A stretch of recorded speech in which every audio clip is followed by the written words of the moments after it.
जवाब दिया कि हम ये चाहते हैं कि अभी जो हमारे देश में रानी के पेट से राजा पैदा होता है, अभी हमारे देश में रानी के पेट से राजा पैदा होता है, हम ये चाहते हैं हमारे देश में जो राजतंत्र है उसे हटा दो। अभी रानी के पेट से राजा पैदा होता है, जिस दिन आप राजतंत्र हटा के लोकतंत्र लगा दोगे फिर हमारे वोट से हमारा राजा हो जाएगा। हम अपना राजा खुद बहुजन समाज कोई नहीं, बहुजन समाज कोई नहीं, बहुजन समाज कोई नहीं। फिर हम अपना राजा खुद बना लेंगे, हमें किसी राजा के दरबार की जरूरत नहीं पड़ेगी। अंग्रेजों की बात समझ में आई। अंग्रेजों ने कहा, अब बात बहुत गौर से समझना, कुछ लोगों ने कहा कि भाई वोट डालने का उसको अधिकार मिलना चाहिए जो इस देश को लगाम देता हो।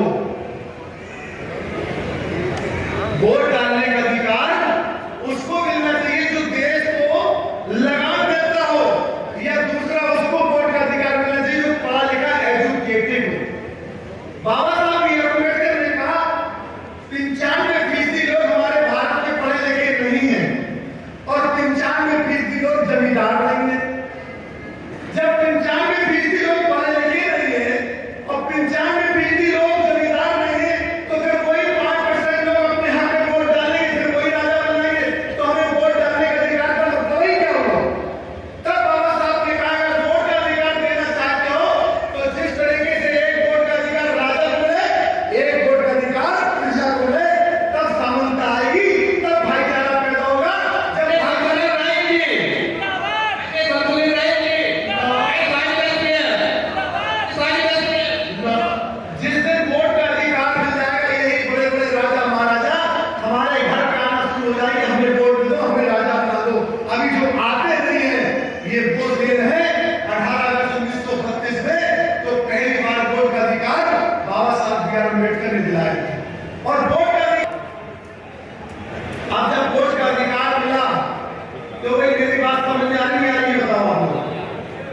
जब वोट का अधिकार मिला तो लोगों ने, जब आपको 1950 में इस देश का संविधान बनाया तो संविधान में सारी व्यवस्थाएं कर दी।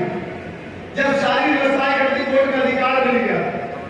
अब वोट का अधिकार अगर इस देश के अंदर उस आइडियोलॉजी को अगर कोई मानता है, उस आइडियोलॉजी को एक चर्चा में कहना चाहता हूं कि आज इसी वोट की बुनियाद पर, इसी वोट की बुनियाद पर इस देश के शासक कौन बना बताओ आप?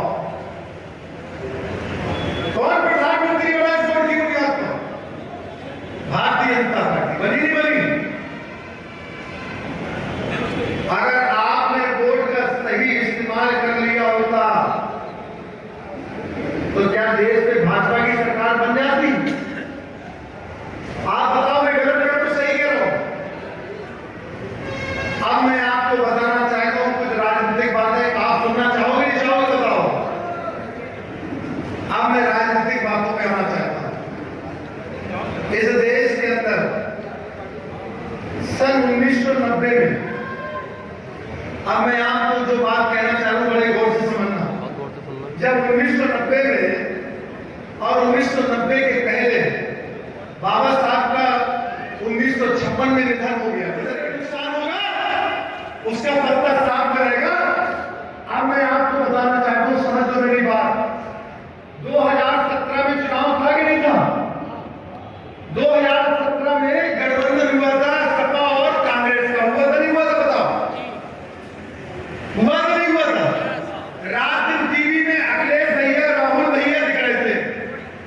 मुसलमानों को यह लगा कि दोबारा फिर सरकार भाजपा नहीं आ पाएगी। मुसलमानों को लगा फिर दोबारा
2007 में कितने एमएलए बचे थे?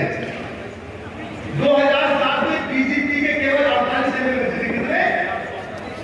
कितने भी थे? जिन वोटों पे बीजेपी फूट डाल के राज करती थी, उसी वोट को भाईचारा बना लिया था, इसलिए बीजेपी कर दिया था। ये वोट से बहन कुमारी महजी जीती थी। इसलिए मैं आपसे कहना चाहता हूं, जब 2007 में सरकार बनी, भाईचारा बना, तो बहन जी ने एक नारा दिया था, जिसकी जितनी संख्या भारी उसकी उतनी हिस्सेदारी। ये कहा था, नहीं कहा था?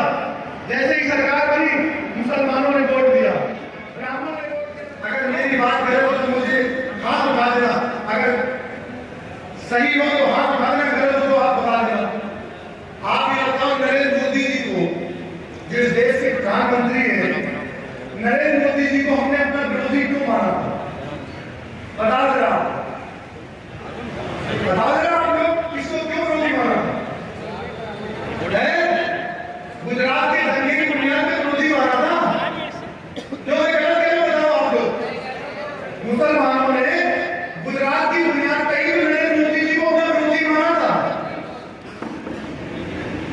क्यों विरोधी माना था? क्योंकि मुख्यमंत्री कौन था गुजरात का? क्यों भाई कौन था? बताओ जरा आप लोग, जरा गश से बताओ, कानों में तो आवाज आई हमारे। चीफ मिनिस्टर कौन थे? मोदी जी।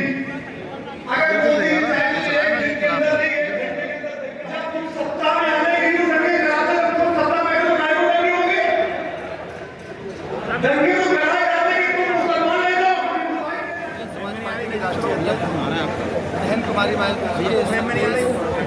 पूरे प्रदेश में गांव चलो अभियान, हर गांव में, हर कस्बे में बूथ का, सेक्टर का कैडर हमारा हो रहा है। ये हमारा, हमने 10 बूथों का पूरा, आपने देखा, हजारों लोग इस कैडर कैंप में आए हैं। इसको बंद करवाना है। 10 बूथों को हमने हाजिरी दी, सेक्टर की हाजिरी दी, हमारे जो पदाधिकारी हैं उनकी हाजिरी लेकर हम लोग एक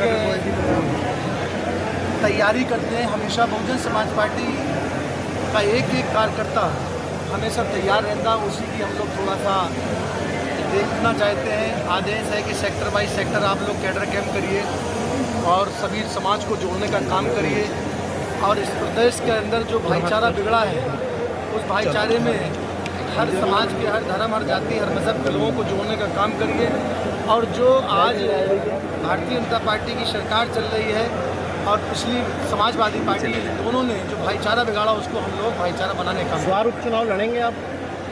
देखिए, अभी तो कोई ऐसी बात नहीं है, लेकिन हम हो सकता हमारी नेता, हमारी बहुजन समाज पार्टी की राष्ट्रीय अध्यक्ष जी से हम बात रखेंगे। अगर जो भी फैसला होगा फिर हम आपको। अच्छा रायन जी, बसपा का जनाधार धीरे धीरे खत्म सा हो रहा है, धीरे धीरे उसको किस तरह से आप बढ़ाएंगे जनाधार को? देखिए, एक बात ध्यान रखो, जो आपने जनाधार की बात करी, बहुजन समाज पार्टी का जो बेस वोट है, कोर वोट है, जो बेस है, आप पत्रकार हैं, आप जानते हैं बेस वोट से भी ज़्यादा हमको वोट मिला है। तो बसपा का जनाधार कहीं खत्म नहीं हुआ, पॉलिटिकल रूप से दो भागों में वोट बढ़ गया था।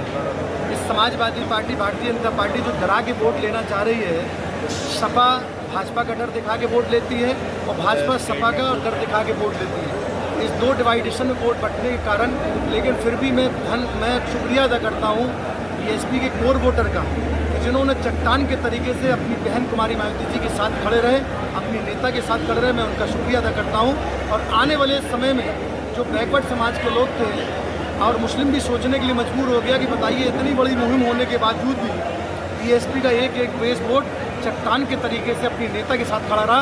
अब वो वोट भी शर्मिंदा हो रहा, वो भी धीरे धीरे हमारे साथ लिबरल होकर अपने चमकने के लायक काम कर रहा है और अपना भाईचारा बनाने के लिए फिर पुनः जो 2007 में भाईचारा बनाया, उसी तर्ज पर दोबारा भाईचारा बनाने के लिए सोचने लगा। दलित, मुसलमान, पिछड़ा सब